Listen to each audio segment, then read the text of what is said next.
All right. Good afternoon and welcome.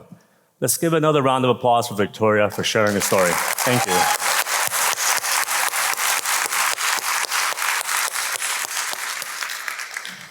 All right. As chair of the awards committee, it is my honor to present this year's SMDM Awards to our distinguished awardees. We have two categories of awards: the Leadership Awards, which celebrate the long-time achievement of those who have made great progress, not only for SMDM, but also for our community and profession. And the Early Investigators Award, which acknowledge the promise and hope of our early career scientists who will bear the mantle of moving our field forward as they progress in their careers. But before I do, I want to recognize the hard work of our awards committee, who have provided critical insights and feedback during our selection process. Thank you.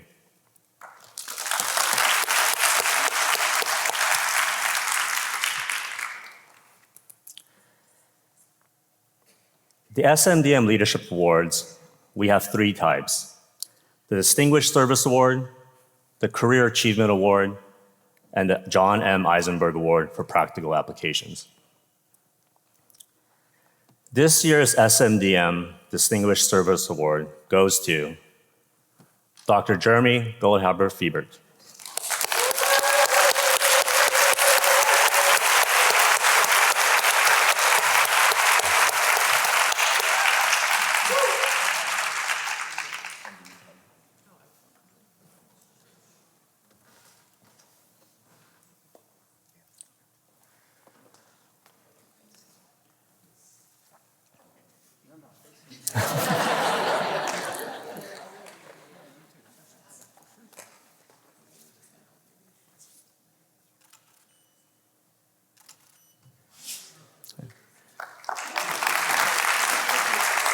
All right, Jeremy, there you go. So I want to talk to you guys a little bit, and I've titled these things Motivations for Service. So what I want to talk about today is a sandwich. I'm feeling a little bit emotional after hearing Victoria, so we'll see how we go. I want to start with gratitude. I want to talk a little bit about service and community and SMDM, and then I want to finish with gratitude. So I want to start with gratitude for where I come from. I'm a descendant of Eastern European Jews who immigrated to the United States in the early 1900s. In the early 1960s, my father served for 2 years in the Peace Corps in rural Colombia. My first-generation college hippie parents, both social workers for 50 years, provided examples of community service globally and locally throughout their lives. They instilled in me the value of service from a late 1980s peace exchange program in the Soviet Union to a year of public health work in rural Costa Rica in 2001. Since my time as a PhD student, I have been fortunate to have the privilege of being able to integrate my professional community with my family and friends in a mutually reinforcing way.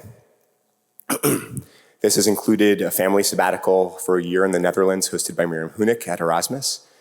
Since 2018, I've returned to Erasmus each year to teach a block course there on simulation modeling and have continued my connection to that community. Service and SMDM. Decision science helps to improve the health and well-being of people around the world. By promoting decision science in health and medicine, and by training and supporting future researchers and practitioners, SMDM creates a community that furthers this goal. When one identifies with the community and its values, one feels a sense of belonging and is strongly motivated to serve. This is how I feel about SMDM. It's my community. I'm strongly motivated to serve. Serving a community you care about can be joyful.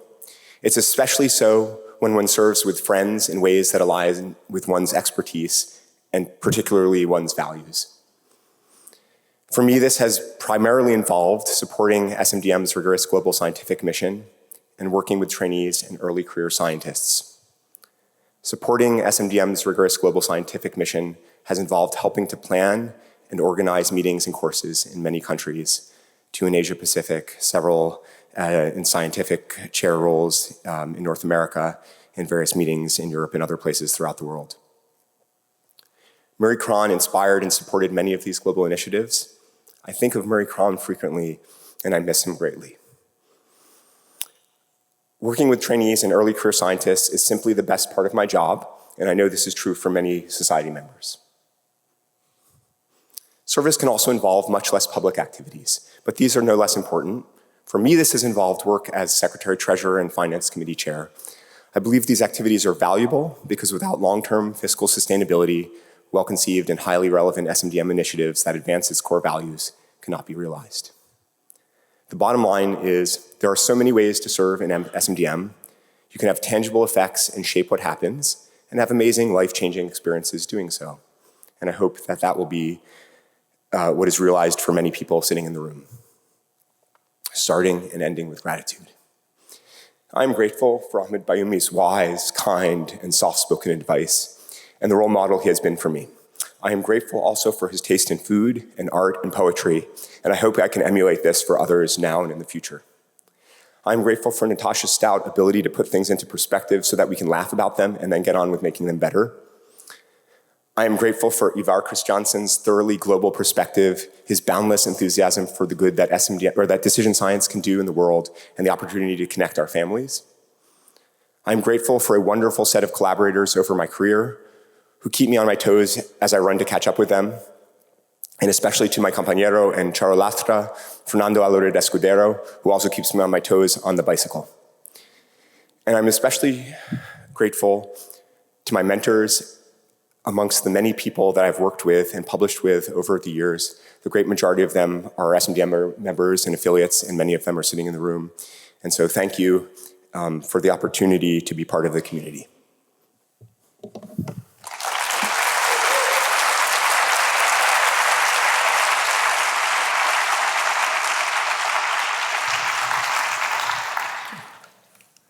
The SMDM Career Achievement Award for this year goes to Anne Stiggelbout. And I believe Anne will be calling in through Zoom to make her acceptance speech. Welcome, Anne. Thank you, Mark. Thank you, everybody. This is a wonderful moment and a wonderful Career Achievement Award, and I'm so unhappy now that I cannot be with you and share this moment with you. Hopefully I'll see you in Oslo next year, but this year just didn't work out for various reasons. I think I'll share my slides with you. The screen has changed a bit since before. There we are. Let me check this one. This one. There we go. I don't know if it doesn't work this way. Try it again. There go my minutes, but you don't have to take pictures of me, which helps, of course. There it is. You see my slideshow? I don't hear anything. I hear echo myself. I was on two screens before, so I hope you don't have me too. I was on Victoria's screen as well, I think, and my own. But I'll just go on. I just want 10 minutes for 38. Do I echo with you as well? 10 minutes for a 38-year-long career is a bit little, but I'll try and do my best. If the slides go down. After all these years of doing Zoom and Team, there we go. A brief overview. Since my studies in human nutrition and epidemiology in Wageningen, training in epidemiology in France, junior researcher at the Netherlands Cancer Institute, I finally arrived at my PhD project, an SMDM project, I would say, at Leiden University Medical Center, with supervisors Hanneke de Haas and Job Kiewit. And the PhD was in utility and then assistant associate full professor. And my first ESMDM and SDM meetings were fantastic in Marburg, Germany, and Portland, Oregon. And that's where I met Arthur Elstein on the bus to the social event, who invited me to submit my oral to MDM. He was editor at that time. And in Portland, I had a poster at the welcome reception, not realizing how major that was and how many people would stop by, and I wouldn't have time to eat or drink for 2 hours. And I remember still Jill Svat coming by, whose name I only knew from papers, and I was so excited about this and so impressed. So I did research on utility assessment, which was highly prevalent. You'll see the names here, particularly in the Netherlands and USA, Canada.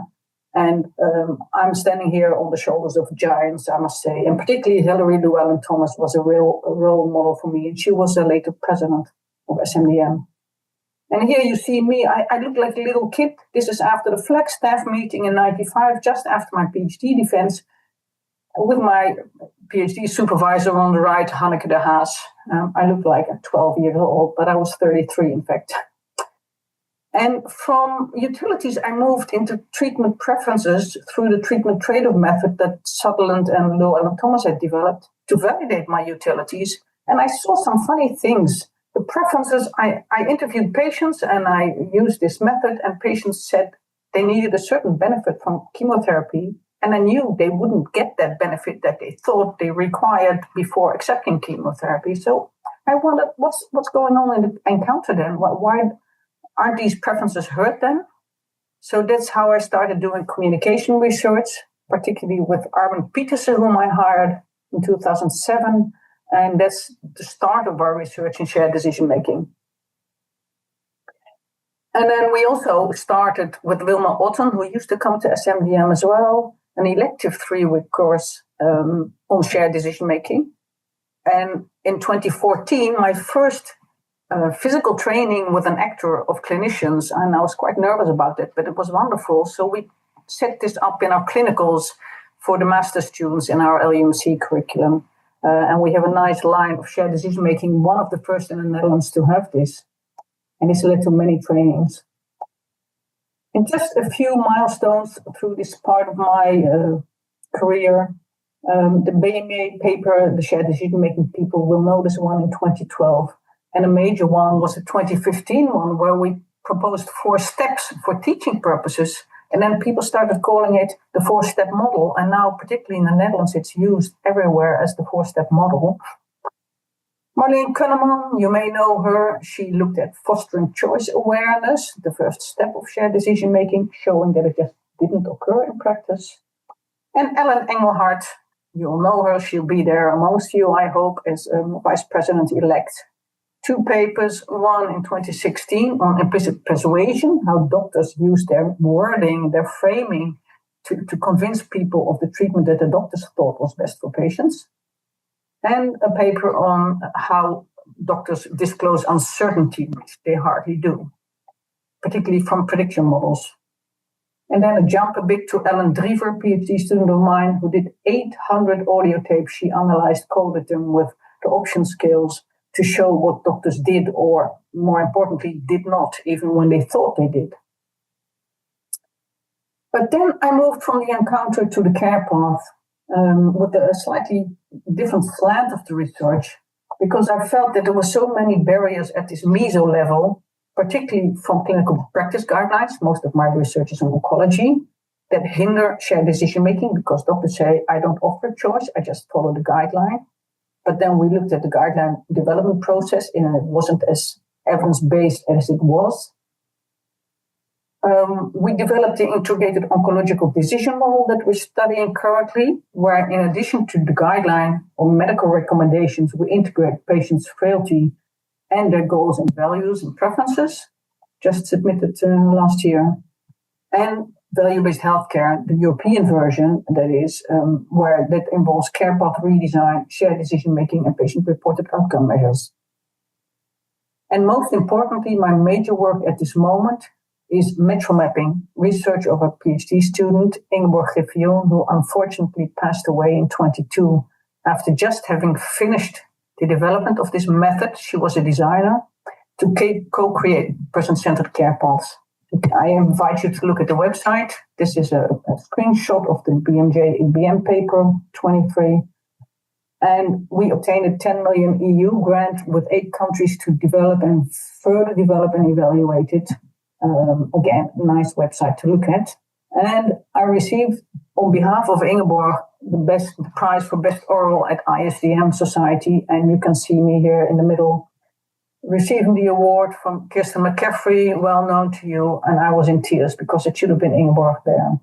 And on the left, you see in front left and front right, Judith and Ida, my Erasmus colleagues in the 4D Big Picture project. I'm not going to list all of these, but my whole career is tied to SMDM, and SMDM has really furthered my career, and I've learned so much from everybody. I said, standing on the shoulders of giants. Those were mostly SMDM people. So I had many functions. I received the Distinguished Service Award. Jeremy, congratulations. And I was happy to chair the European meeting in Leiden in 2018. Here's some SMDM colleagues, top left, the past president, present president, and incoming president, Catherine MacDonald and Marilyn Shapira. At top right, you see Scott Braithwaite. We did a hike after the Phoenix meeting where I had my maiden speech. In the middle, you see this SMDM meeting in Leiden, where some of you may have been. And then next to that, you see Ewout with our mayor, Ewout Steyenberg. And on the bottom left, you see two ladies in crutches, Marieke de Vries, who might be there, had many board functions, and Samara Hals, a PhD student. On the left, not known to everybody, but Carina Dahl Steffensen, major in shared decision making in Denmark. And the bottom right, my PhD student, PhD advisor, Hanneke de Haas, again, at my inaugural lecture, the party afterwards. Some of the colleagues from Malaysia, Kuala Lumpur, here's CJ Moon with his team, and I gave a lecture there, as you can see. And at the bottom, Arwen Peters, I'm grateful to Arwen. You see her in the right picture. She's standing on the left at a PhD defense of one of our PhD students. And on the left, you see her last month in Tromsø at the PhD defense, together with Dawn Stacey, one of the giants, at the PhD ceremony of Simone Keenan, who might be there in Ann Arbor, I hope. So big thank you to all those who walked this path with me. I can't name them all. I named Hanneke de Haas. You saw Judith and Ida in the picture, and Arwen as well. And to all those present here, or not anymore, for everything you did, generating ideas, collaborations, everything, and for all the fun and happiness it has always given me.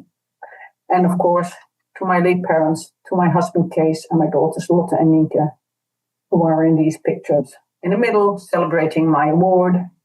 On the top right, you see them with Nananda Cole. We were there in 2008 for a summer. You see the little, on the bottom of Nananda, you see the little lobsters in Maine. And the rest is family and boyfriends, my daughters and their boyfriends, and the youngest one engaged to be married next month. And that's my last slide. And I hope to see you in Oslo next year. Thank you very much.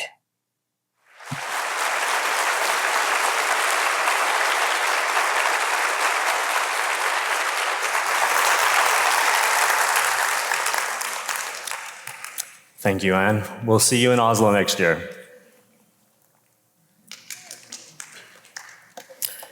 All right. The next leadership award is the SMDM John M. Eisenberg Award. And this year's winner goes to Dr. Michael J. Berry.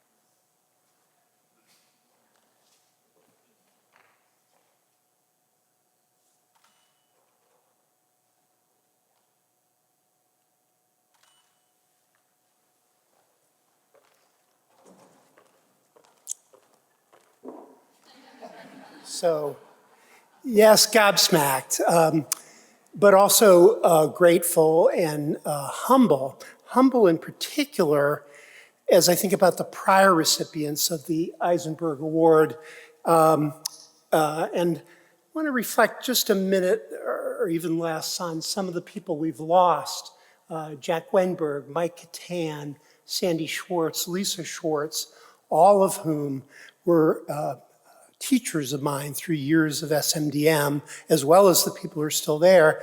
And of course, we can't forget John Eisenberg himself, who was such an inspiration in the early days of shared decision-making. Now, some of you remember, if you look at 2008, the Foundation for Informed Medical Decision-Making, and will remember, Al Mully and I actually accepted the award together for the foundation. Where you may think I'm double dipping, but it's an honor to get the individual award. But I did want to talk a little bit about the foundation and to begin my thank yous with Al Mully, my boss for many, many years and my inspiration, and Jack Wenberg, who together put together the foundation to inform and amplify the patient's voice in healthcare decisions. That's a little shrine in my office. That is the 2008 plaque and a picture of the people who are involved in the foundation, who I'd really like to thank. My involvement in the early days came with some of these early decision aids. This was, I think, our first one, treatment for benign prostatic hyperplasia that came out of our research work there. This is actually a linear videotape. We had some will remember interactive video discs early on, a technology that rapidly disappeared. We were always kind of a step behind. But we had built in some of the first explicit value clarification exercises in helping men think about the pros and cons of treatments for their prostate condition. And, given that, I should probably give a thank you to this little guy, the prostate. You can see the urethra at the bottom, the seminal vesicles on the top. And as innocent as he may look, he's actually a source of great mayhem in men as they get older, not only directly, but indirectly through our attempts to do something about him, but has been a great model for thinking about patient-centered care and shared decision-making through my career. We won a lot of awards for some of those early decision aids. This was a 2004 Freddie Award from the International Society of Health Media, and it was for, is the PSA test right for you? 2004, we've been at this controversy a long time. And the embodiment of this award was actually this heavy bronze sculpture of Mercury, Roman messenger of the gods. So the Freddie Award, the Mercury, I think of it as the Freddie Mercury Award, right? There's no way around it. But it was great to see that recognition early on of our attempts to help people make better decisions. We had a group of medical editors that worked with our foundation. We had an annual retreat every year in Jackson Hole that Jack Wenberg hosted. And this is just a little scenario of people there. You might be able to make out Hal Sachs, Al Mully, John Wong, many people who've been involved in the society over time. But I'll move forward, and I want to thank another of my colleagues, Susan Edgebet-Levitan at Mass General. And we wrote this article together, short article, Decision Making, the Pinnacle of Patient-Centered Care, which when you look is really widely cited. We didn't necessarily anticipate it at the time. And, I may take credit for the title, Pinnacle of Patient-Centered Care, I like, but Susan gets the credit for the key line. We need to ask not just what matters to you, as well as what's the matter. And as many of you know, that what matters to you has become an international movement with What Matters to You Day every year now, involving 50 countries, more than 2,000 teams. And you can go to the What Matters to You website. This is celebrating What Matters to You Day at my home base of Mass General. During the pandemic, of course, maintaining our distances, we have the What Matters to You shirt. You probably can't make it out, but I'm way up in the right-hand corner. You can tell by the hair. And I want to move on to what I've been doing most recently is working with the U.S. Preventive Services Task Force. Here's a group of my colleagues.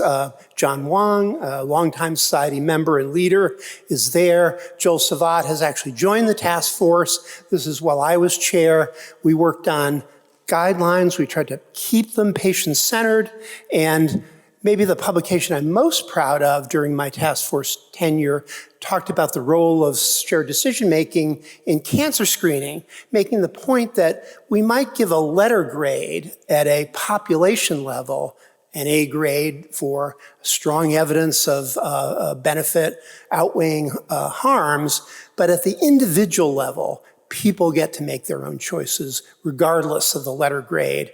And this paper, all the task force members collaborated on writing and believe that strongly. I'd also like to thank our Health Decision Sciences Center team at Mass General, headed by Karen Sapuka. Many of the people are here, including Karen.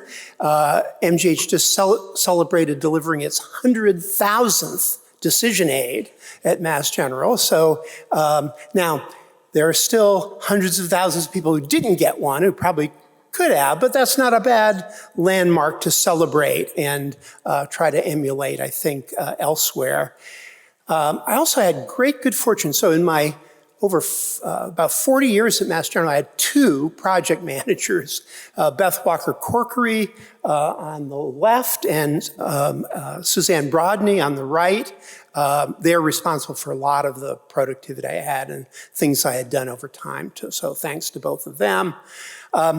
You know, shared decision-making is sort of busting out all over, and this is my favorite shared decision-making paper from Science. We're getting into the big time. Shared decision-making drives collective movement in wild baboons. So it turns out that when a troop of baboons is deciding where to go forage for the day, they used to think the alpha male would just lead the way to find the bananas or whatever.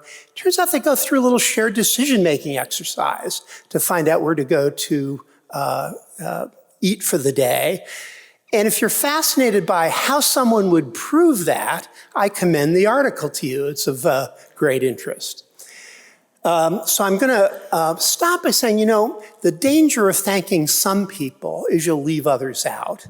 And through my near 40 years as an SMDM member, all of you have inspired me. So I'm going to thank you all over time for the inspiration you provided in the past and continue to do for me and for other members. And for new members, I welcome you here. I hope you enjoy the ride as much as I have over time and will continue to do so.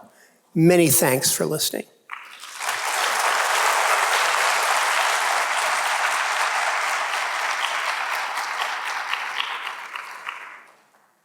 Thank you, Michael. Now, it's my privilege to announce the winners for the Early Career Awards. First of these is the Outstanding Paper by Early Investigator. And this year's award goes to Dr. Saniya Singh.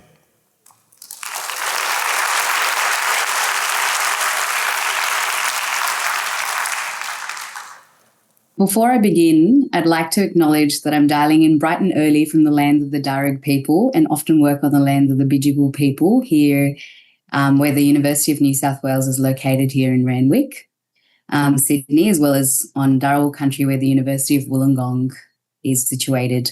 I pay my respects to elders past, present and emerging. Let's get my slides.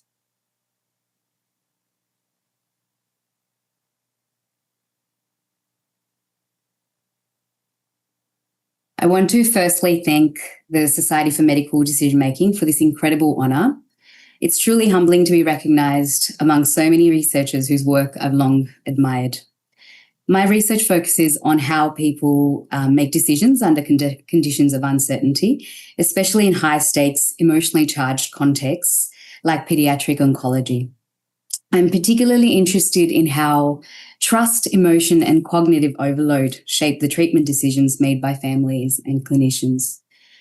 As you can see, I've worked as a clinician researcher for the past 4 to 5 years across hospitals, outpatient and community services, corporate roles, and universities.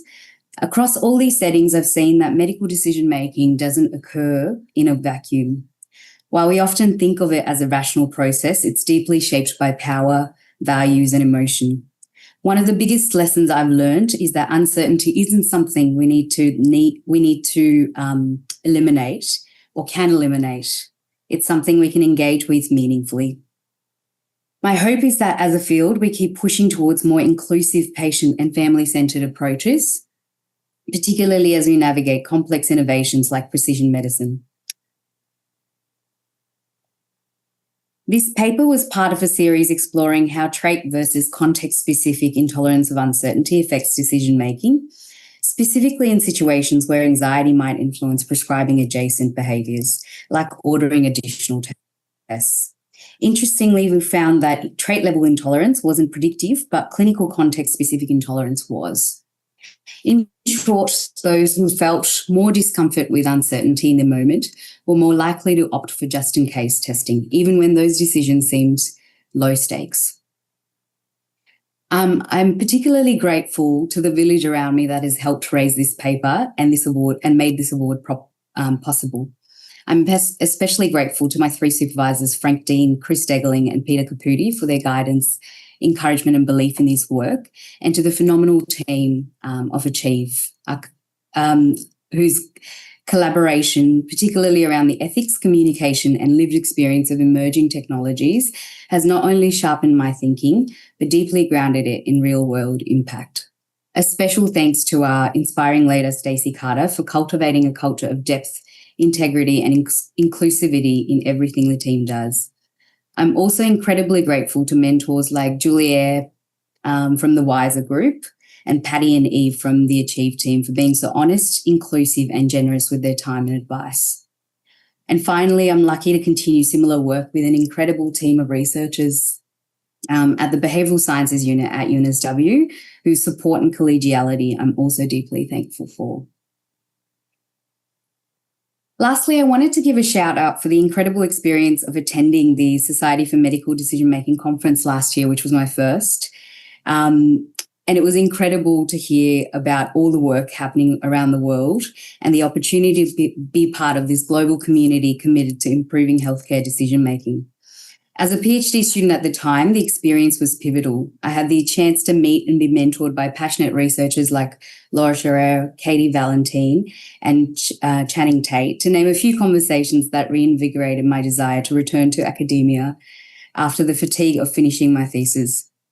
I also got to meet fellow PhD students or postdocs and clinical psychologists in the space that were interested in working in adjacent fields. And one of the key highlights, apart from the excellent courses and mentoring sessions, was getting to connect with people whose work I had admired from so far away while chugging away at my PhD in rural Australia. People like Mary Polity, Paul Hahn, and Ellen Lepstein, to name a few. Being part of a network of researchers committed to improving patient care and advancing decision science has been both inspiring and grounding. It reminded me that good research can travel great distances and that shared purpose can bring together people from very different corners of the world, which feels particularly important with what's happening around the world at the moment. And of course, closer to back home, none of this would have been possible without the unwavering support of my husband and family. Here's a photo of us in Paris, taken just after the SMDM conference last year, where we met up to celebrate and reconnect.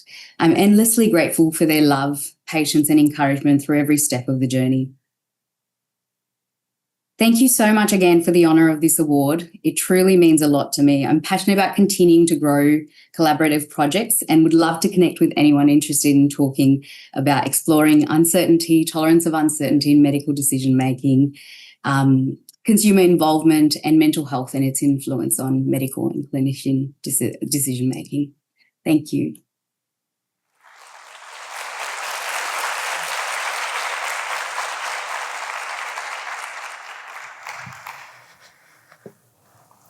Thank you, Saniya. We look forward to seeing you next year in Oslo. The last two awards are going to be in honor of special members of SMDM. The first of these is the Early Scholars Award in Health Policy, presented in honor of Sandy Schwartz. And this year's awardee is Dr. Natalie Riva Smith.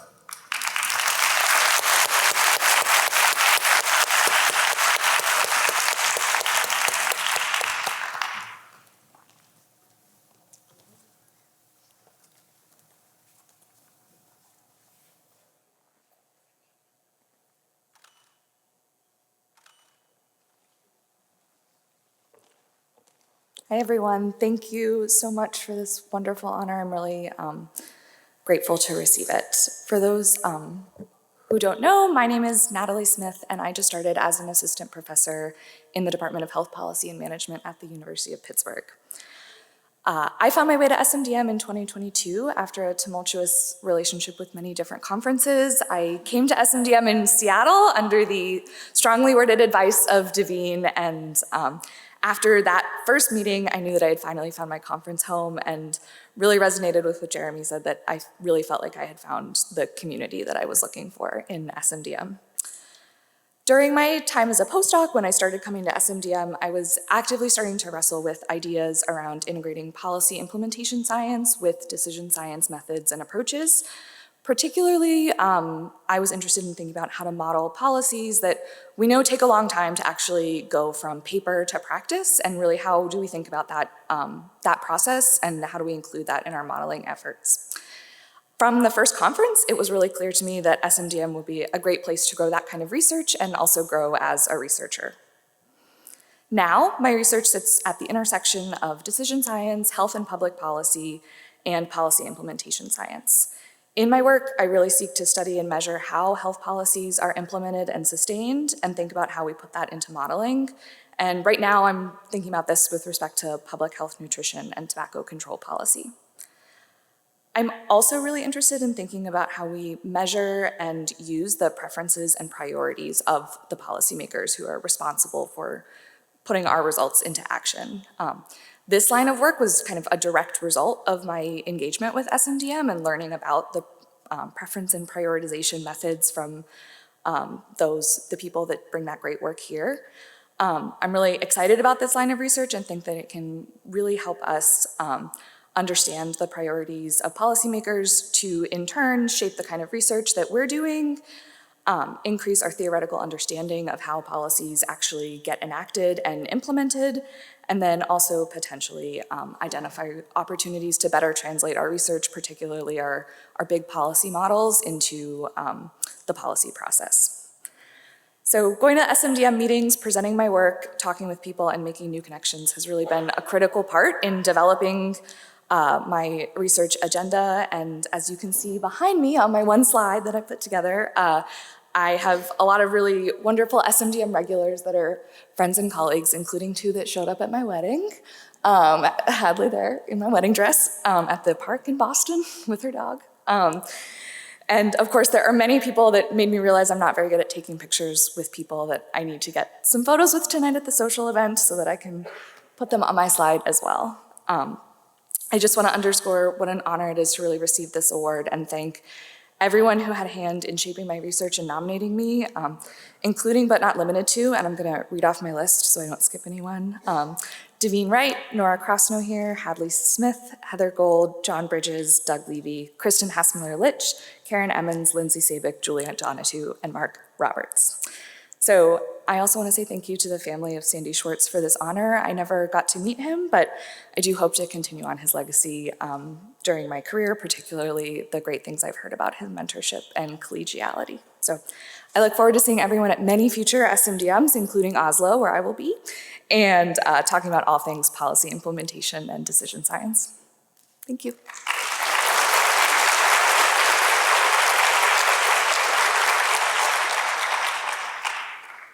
Thank you, Natalie.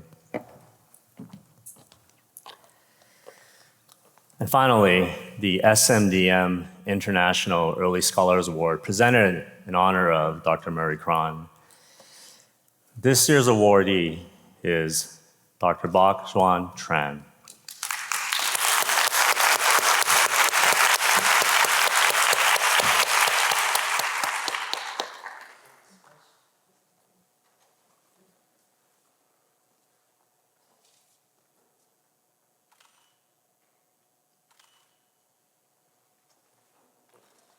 Hello, everyone. It's such a great honor for me to receive the award from SMDM societies. I would like to sincerely thank the organizers, the selection committees, and all of you here today for these recognitions. I would also like to take this opportunity to express my deep gratitude to my mentor, college, and fellows who has worked with me on these journeys. Today, I would like to share with you a personal story. And before that, a little bit about myself, being an international scholar. I'm Dr. Bác Tran from Vietnam National University. I'm professor of medicine, specialized in public health and health economics. And I was born in a preventive medicine doctor families. My parents came from rural Vietnam to the capital city for medical trainings. And during 1990s, we lived in a very modest apartment near the medical school, which always filled by the patients and their relatives coming all over from our hometown to the capital city to receive medical care. And here's my cell in the living rooms where the patient live with us until they get better. And they live with us, sleeping on the floor, sharing food and their stories. And one of the stories I have never forgotten is one night a patient quietly disappeared. Everyone was so worried about him. Later on, we found that he was afraid of the medical costs and the burdens of caregiving on their families. And at the age of 10, I gained my first life experience. And the first lessons of medical decision making is not only evidence-based, but also a number of contextual factors driving it, including the psychosocial and cultural values.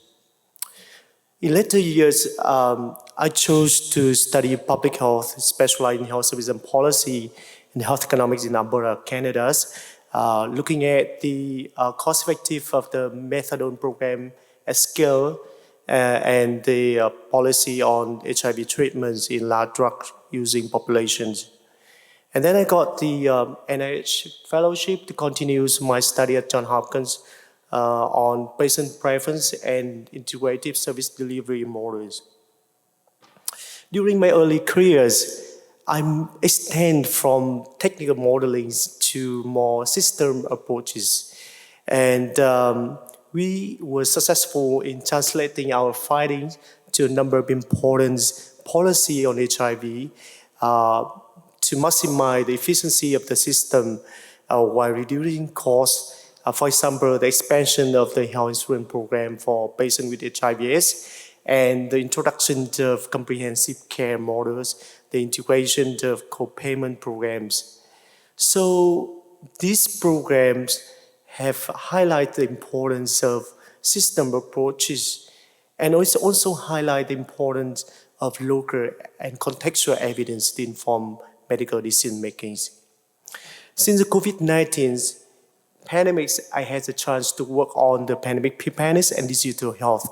And I have identified that it is not only important having better data for better decision making, but also there's something that link theories and the context and lived experience to inform our decision-making process. And what the COVID-19 pandemic taught us is about the global diversity in response to the epidemics. And it's important to bridge the evidence gap between the North and the South. So my goal is to develop the integrated system for learning organization to evolve. And recent years, I focus on developing a digital platform that combine over 400 theories across 15 disciplines and support the clinicians and researchers from low and middle income countries to quickly develop the research protocol and guidelines. And this platform is very helpful to transform the way we generate evidence for policy and practice. And the Awards today, once again, provide great support for us in the mission to use digital multi-intelligence platform and to support the use of evidence for decision-making, especially in resource scarce setting. Thank you so much for this privilege, and we look forward to continue the developments of the society and with more involvement from country and member from LMIC. Thank you.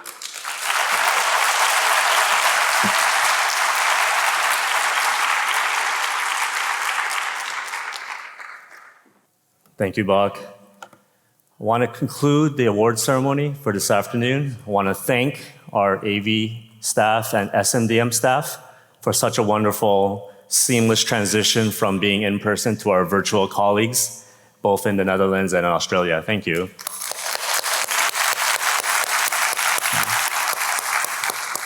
I also want to encourage you to also submit nominations for the 2026 award.